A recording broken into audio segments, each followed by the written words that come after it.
Hey guys, it's Russell back, and this is the very first video in our Mercedes Bring It Back from the Dead series. First thing we need to do is we need to start the car. Again, as I told you on the introduction, this car has not been started in 5 years, since 2013. It does have the Amsoil synthetic 1540 in there, so I have no doubt that it will turn over if it can. So, I found the key. Let's go start it up.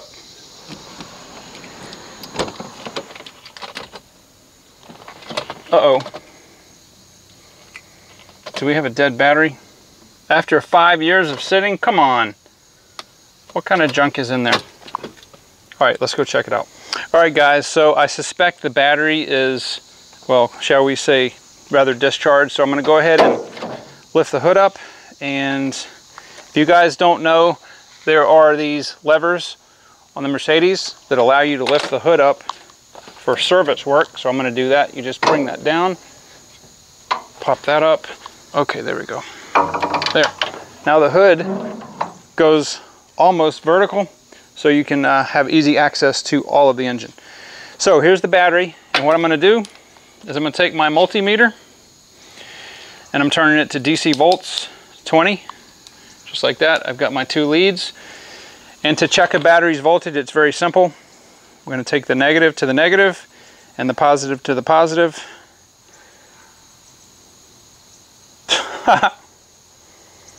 Alright, so let me see if I can show you guys this.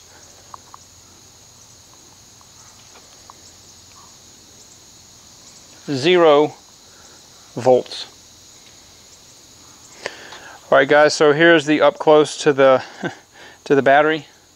The voltage readout, and there is no voltage. I've never seen a battery that had 0 volts. But in all fairness, it's been sitting here for 5 years.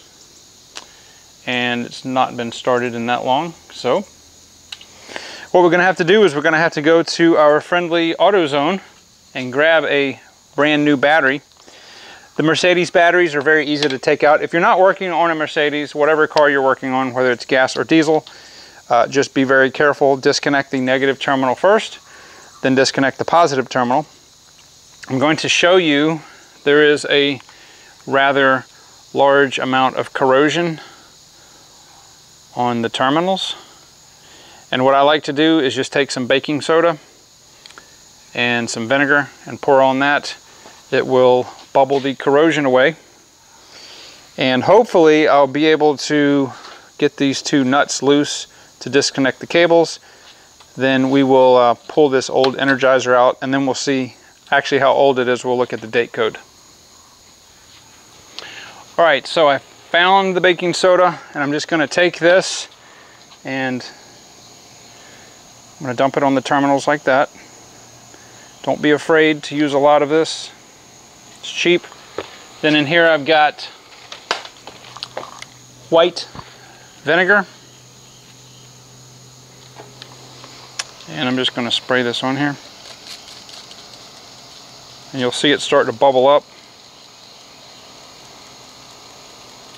I like using a spray bottle instead of just pouring it on, because it'll give it a little bit more time to react before it washes away.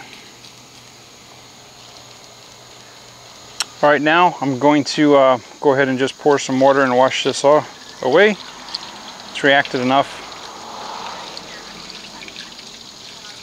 Smells like a salad right now. Did a really good job. And when we install the new battery, we're going to do a couple things to help prevent or alleviate the fluffy corrosion and sulfur oxide from coming up. Alright, so I'm going to go ahead and get my tools, and we'll pull those battery cables off. Alright, so we've got an 11mm on this side for our negative terminal. Okay, come right off. And then on this side is 13mm.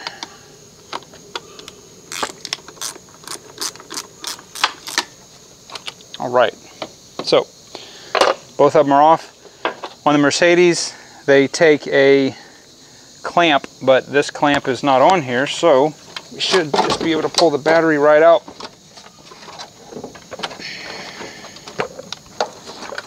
And there we go. All right, so here we go. And this is a group size 49. It's got 850 cold cranking amps. All right, so here we are. We've got our new battery from AutoZone.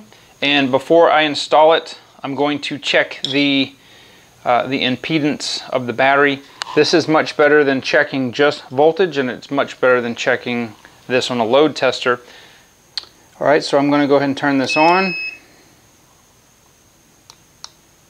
All right, so it wants me to enter the cold cranking amps, and on this battery it is 900. So we'll just choose that. Now it's testing the resistance. It's putting a microcurrent through there. It's telling me that the battery is 12.92 volts and the resistance is 2.74 milliohms. That is very, very good. The least resistance on a battery, the better. So we know the battery checks out good. Even though it's brand new, you can still have batteries that have sat around a while and are not in good shape. So in addition to the battery, I'm going to be using some of the fiber rings that we're going to put on there just to try to eliminate a little bit of corrosion, and we'll be using a little bit of grease. Okay, so I've got the battery in here. I've got my 2 wrenches that I'm going to need to reattach the cables. I've got our fiber protectors that we're going to use. We're going to use one for the positive side, one for the negative. But before we do that, we're going to need to clean the battery terminals here, or the cables. And I'm going to use a simple brush. This has a side for the cable itself. It's just steel. It's like a piece of really tight steel wool. And you want to clean it till it's shiny. Now, if we were doing battery maintenance, we would have some for the top. There is some same thing in here. We'll just do it anyway. So you can clean both sides. This should be in everybody's toolbox. Okay, so that side is clean, and we're going to just do this side.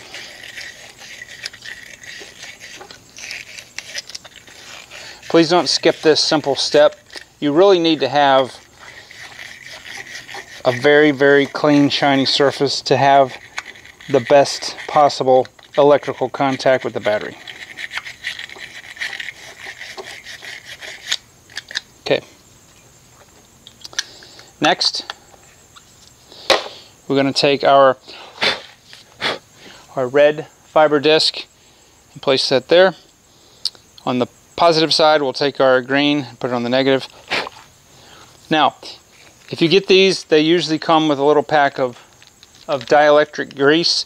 You can also use this. This is 3M silicone paste. This is dielectric grease. You can use this for brakes, for electrical connections, and the like. And we're going to go ahead. I'm going to open this if I can without cutting it. There we go. Make a mess everywhere. And what I'm going to do is I'm just going to spread some on the terminal and then inside the cable connector. And this just helps prevent future corrosion. It doesn't look like there's enough in this package, but there's plenty. You could actually do a couple batteries with this if you needed to. But it's pretty much the same stuff that's in there.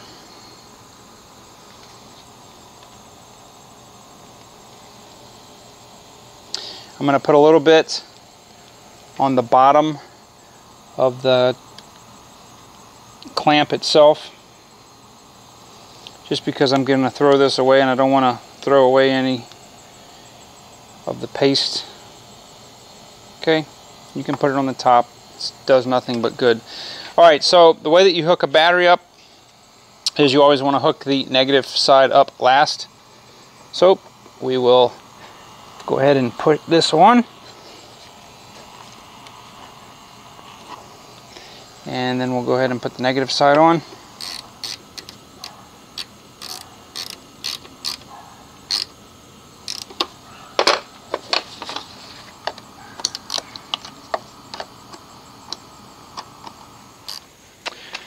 Okay, we've got everything done. Now all there's left to do is to see if it starts.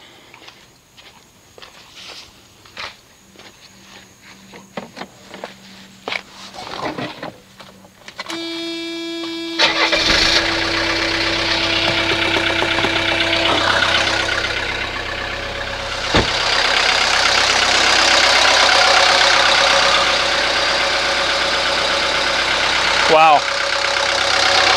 All right, so while we're here, we're going to check to see if the alternator is charging.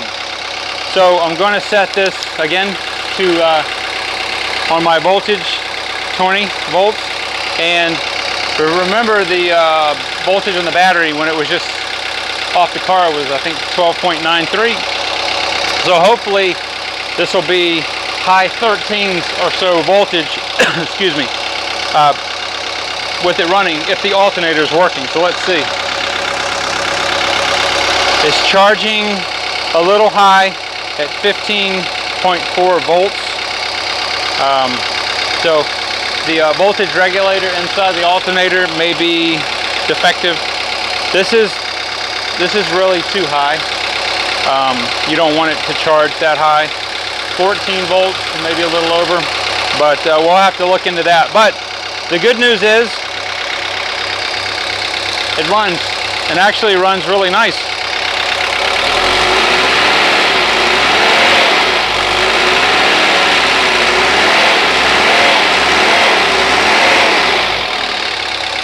All right, so I'm going to go ahead and end the video here, and I'm going to go ahead and let this run for a little while. I'm going to have to check all the fluids, and the next video, well, I'll see what we need to do next on our list, and we'll get to it.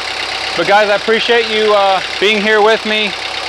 I've wanted to start this for quite a while, and well, we did it together. So 5 years sitting out here, and it's not even smoking. So anyway, thank you for your viewership. If you haven't subscribed, please do so, and hit that little bell icon next to the subscribe button so you will not miss any content. And I will see you guys on the next video.